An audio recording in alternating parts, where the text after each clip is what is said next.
The Charleston Carriage Industry sent a letter to the Charleston Animal Society asking them to start a scientific study on the horses and mules in Charleston. In this edition of Quintin's Close-Ups, I sit down with Carol Linville of Pet Helpers. Carol, it is so good to see you. It's great to see you too. It's a pleasure to be here. Likewise. Thank you. You know, we're sitting here really right next door to Charleston City Hall. And as you know, tonight the Charleston Tourism Commission is going to hold a whole another meeting. When you sit down in that meeting, what do you want to hear from the commission? I'd like for them to really hear what everybody has to say, and I would like for them to make the recommendation that we go forward with that peer-reviewed scientific study on the horse industry. Until that's resolved, I feel like this is going to be an ongoing issue, and it's just getting worse and worse from both sides. Sure. And what happens, you quit talking. All everybody's doing now is they're not hearing each other. No.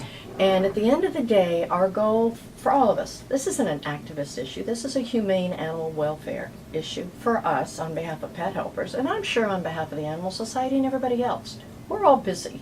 It's not like we're looking for something to do.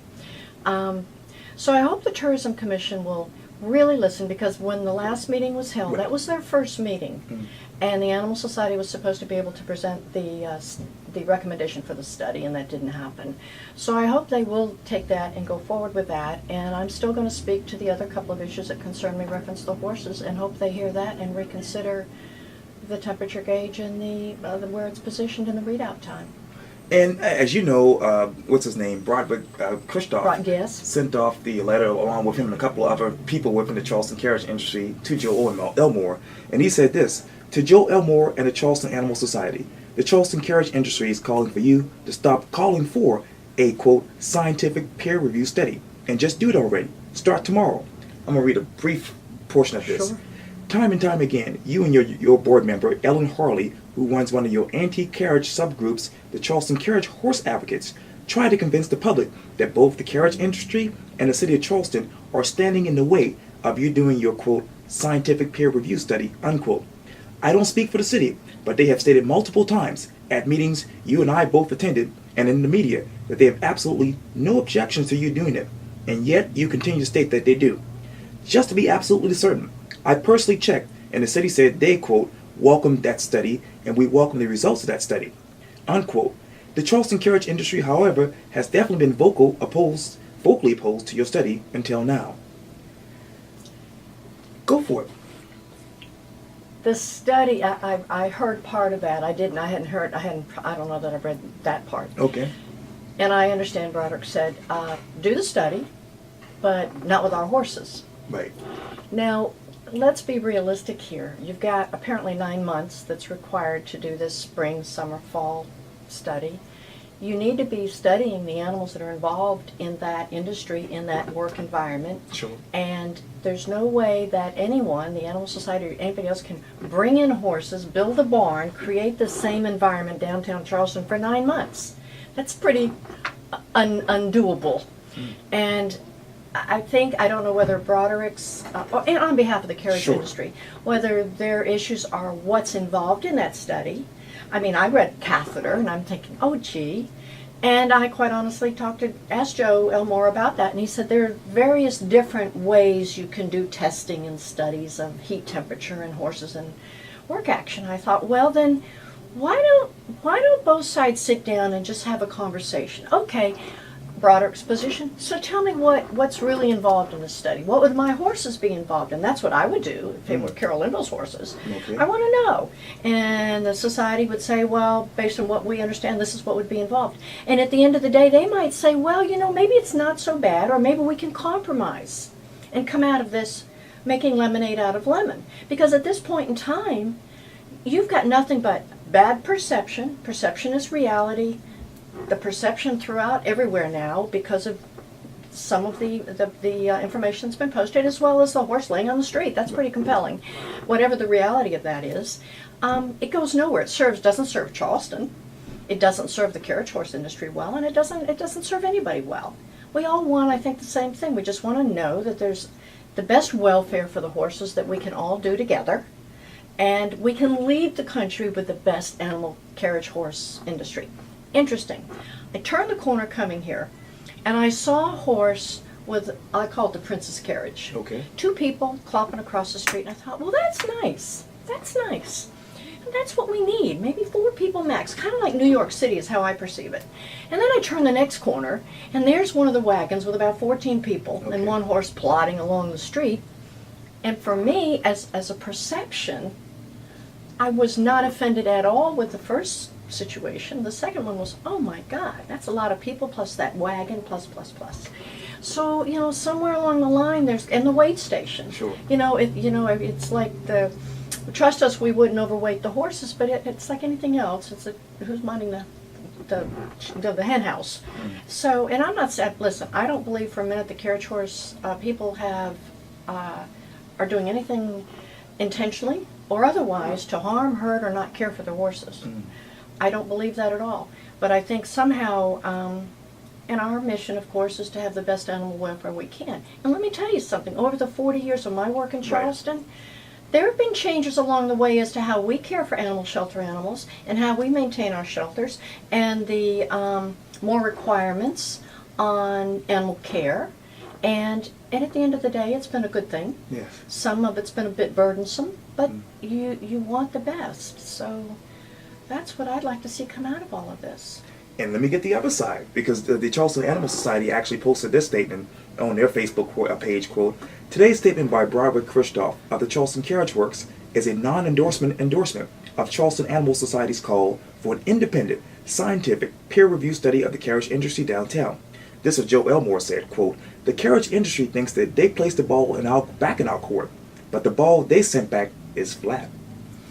I can't speak for Joe, for the Animal Society, and I don't know where that's going to go. My board, and our pet helper board's comprised of some prominent Charleston people, and we are all in it for the right mission and reason. Sure.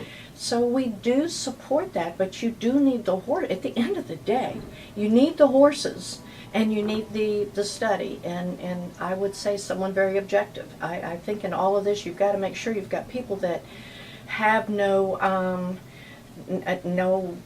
self-serving interest on either side. Sure. So, for me, as a compromise kind of person, and that's what I would want to see come out of this. And this particular statement went on to say this: "However, Christoph says the industry will not make their horses and mules available to take part in the study. This should raise a red flag with the public. Clearly, a study cannot be done without the horses and the mules that actually live here and work in Charleston. To use a replacement herd, as Christoph suggests, would raise questions about the validity of the study, and is yet another hurdle thrown in the way of getting answers on what compromises humane working conditions in Charleston." What other questions do you have, Carol? Well, I don't know so much that there's questions. I think my one question would be, why would there be any objection to bringing that thermometer that reads the heat down to ground level where you're working? Okay. Why would there be an objection to that? I can tell you, I'm sure if we go stand on top of the building on a hot July day and you come down to the ground, especially with the congestion and the traffic and the buildings and the heat retention, it's much hotter down here than it is up here, if you're on the ground level working and pulling those wagons in the heat. Secondly, 4 temperature reads before you pull your horses. It was 1 back in 2006 when I was attending all those meetings, and stayed that way until 2015, went to 2. Why in heaven's name 4? Why would the carriage horse industry oppose or not want that? 15 minutes apart, 2 readings, heat readings, temperature readings, you pull your horses in. So my question is, why don't they support that? Because if they did, I think then City Charleston and the Tourism Commission would totally be on board. Those are 2 issues that should be motherhood and apple pie, non-issues. Bring the horses in when it gets hot. I get a lot of calls from pet helpers, and that's how we all got involved over these years. And I'm sure the Animal Society and others. I've been downtown, and people come up to me and say, in July at the marketplace, and what can you do? And who do you call? That's the next thing now. Who do you call on a Saturday or a holiday, and suddenly you're looking and you see it's like 103 out and the horses are going down the street?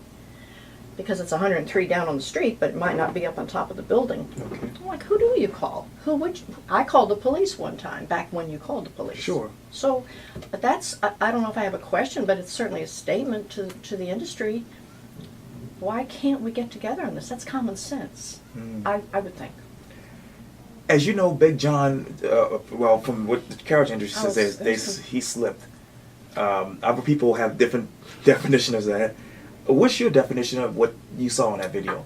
Listen, if I came along and when I did, well, I did come along and I saw the video and I'm like, oh my God, that looks terrible. It's hard to imagine when you're just clippity-clopping along. It's not like you're running Right. and you slip. You're pulling a wagon, you're not going very fast. It's hard to imagine that you stumble. But I'm not saying it didn't happen or couldn't happen, because Okay. I don't know. I'm not an authority in that respect. Okay. But I will tell you that that image of that horse down for that period of time seemed like an eternity. And I did watch, when it was posted, the Sure. whole video, and it did take a bit to get that boy back up. You know, getting some of the tack off, and then him trying to sit up, and some people behind him with straps trying to help him get up. He didn't just get back up. He was down. I kept wondering about the hot pavement. How long can he lay on that hot pavement without, you know, burning himself? Although right now it's not as hot as it will be in 2 more months. Right. But if you were down for 15 minutes or an hour laying on that hot asphalt, that kind of crossed my mind as well. So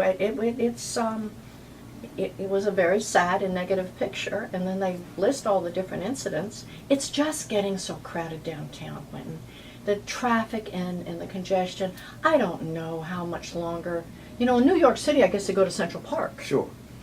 I don't know what they do in Louisiana or Savannah, but the working environment is getting more difficult, and you're going to have to do all you can to mitigate how that's perceived to the community, the public, and for the horses. Write the headline. The horses in Charleston will be, and what? Oh boy. If I were, if for my end of the story, Sure. horses in Charleston will be working under the best humane conditions in the country, because Charleston is the #1 destination, and it's #1 in its animal welfare, and wants nothing but the best for all its animals, working in domestic Okay. and wildlife. There you go. Yes, indeed. That would be my headline. Oh, great. Awesome. Well, Carol Linville, thank you so much for your time. I really appreciate this. It's an honor to be here. Likewise.